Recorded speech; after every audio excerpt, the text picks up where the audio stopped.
ગાંધીજી એવું કહેતા કે રામ અને કૃષ્ણ એ મારો આદર્શ છે, તો શક્તિનો મારા માટે કોઈ સ્ત્રોત હોય તો એ આ મણિબેન છે.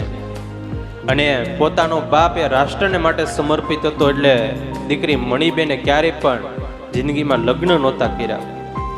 મોટા મોટા મિનિસ્ટરો એ સરદાર પટેલના ઘરે આવે, ઘણીવાર બધી વાતચીતો કરતા હોય પ્રેમથી, એટલે કોઈ આનંદમાં ને આનંદમાં રમૂજમાં કહે કે મારે આ મણિબેન માટે કોઈ દાતાશ્રી ગોતવો પડશે કે આને સારા એવા વસ્ત્રો લઈ દે, સાડી લઈ દે.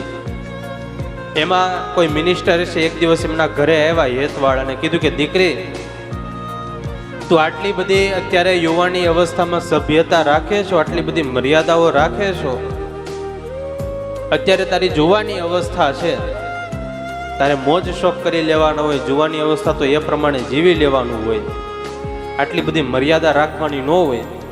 અને ત્યારે મણિબેને સરસ જવાબ દીધો કે કાકા, એ મારી યુવાની ઉંમર છે, હું જ્યારે જ્યારે સમય આવે ત્યારે એ સમય પ્રમાણે મોજ શોખ કરું છું, પણ છતાંય ક્યારેય મર્યાદા ચૂકતી નથી.